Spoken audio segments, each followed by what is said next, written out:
L'Inde, un acteur clé pour l'avenir des BRIC.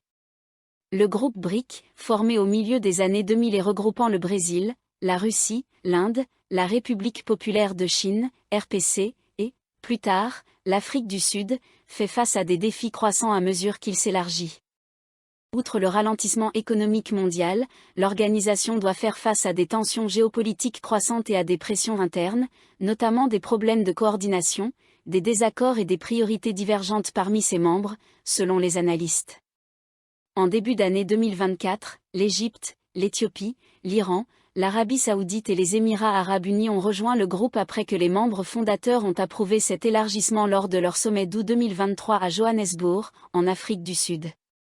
Surnommé BRIC+, ce groupe demeure une alliance informelle.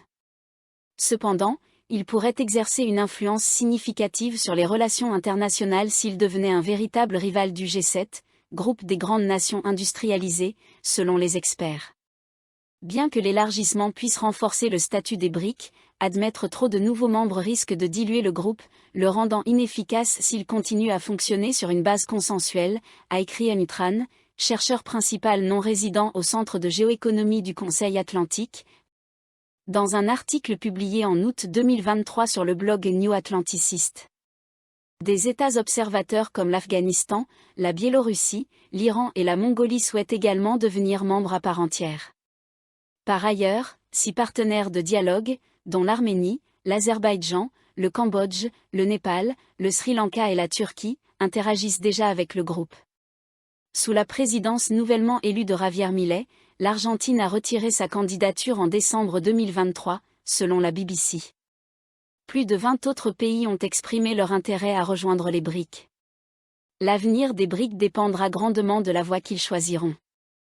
Jusqu'à présent, le groupe n'a pas répondu aux attentes en raison de divisions internes persistantes, qui semblent s'être maintenues tout au long de l'expansion et en 2024, notent les analystes.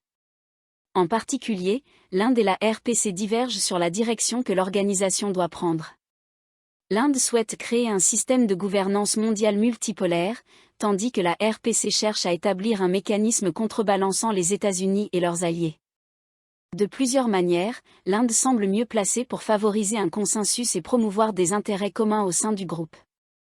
Si les BRIC suivent l'approche de l'Inde, ils pourraient promouvoir la coopération entre les pays en développement et, sur cette base, engager un dialogue avec le G7 pour réformer le système économique et financier international et résoudre des problèmes mondiaux comme les impacts du changement climatique, écrit Tran. Ancien directeur général exécutif de l'Institut de la finance internationale et ancien directeur adjoint au Fonds monétaire international. Les membres du G7 comprennent le Canada, la France, l'Allemagne, l'Italie, le Japon, le Royaume-Uni et les États-Unis.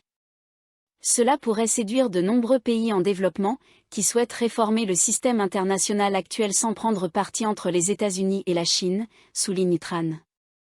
Si la Chine l'emporte, les BRIC risquent de devenir une plateforme d'activisme politique anti-américain, réduisant probablement leur capacité à offrir des avantages concrets à de nombreux pays en développement. Beaucoup craignent que les BRIC ne deviennent un instrument de la RPC pour promouvoir ses ambitions géopolitiques, telles que son initiative des nouvelles routes de la soie et sa stratégie de sécurité globale, qui servent principalement les intérêts de Pékin au détriment de nombreux pays émergents. L'autoritarisme croissant en Chine et en Russie, ainsi que la vulnérabilité de nombreux pays BRIC à ce type de régime, suscitent également des préoccupations quant à l'avenir du groupe. Malgré une population totale beaucoup plus importante que celle du G7, les 10 pays des BRIC+ affichent une production économique et un PIB par habitant inférieur, selon les analystes. Par ailleurs, l'Inde et la RPC continuent de s'opposer sur l'avenir des BRIC, mais aussi sur des questions frontalières et des politiques économiques. Pékin agace New Delhi en soutenant systématiquement le Pakistan face à l'Inde sur des dossiers régionaux, en promouvant des projets économiques et d'infrastructures avec Islamabad, et en renforçant la coopération militaire avec le Pakistan. De même, la Russie, qui soutient la vision de la RPC pour les BRIC, continue de fournir des armes au Pakistan, allant des armes légères aux hélicoptères d'attaque MiG-35M, en passant par des systèmes anti-chars et de défense aérienne. En 2025, la stratégie des BRIC introduite en 2020 devra être renouvelée. Cette révision pourrait déterminer si l'Inde réussira à imposer sa vision d'un système de gouvernance mondiale multipolaire favorisant les économies émergentes et leur offrant une meilleure voix et représentation sur la scène internationale.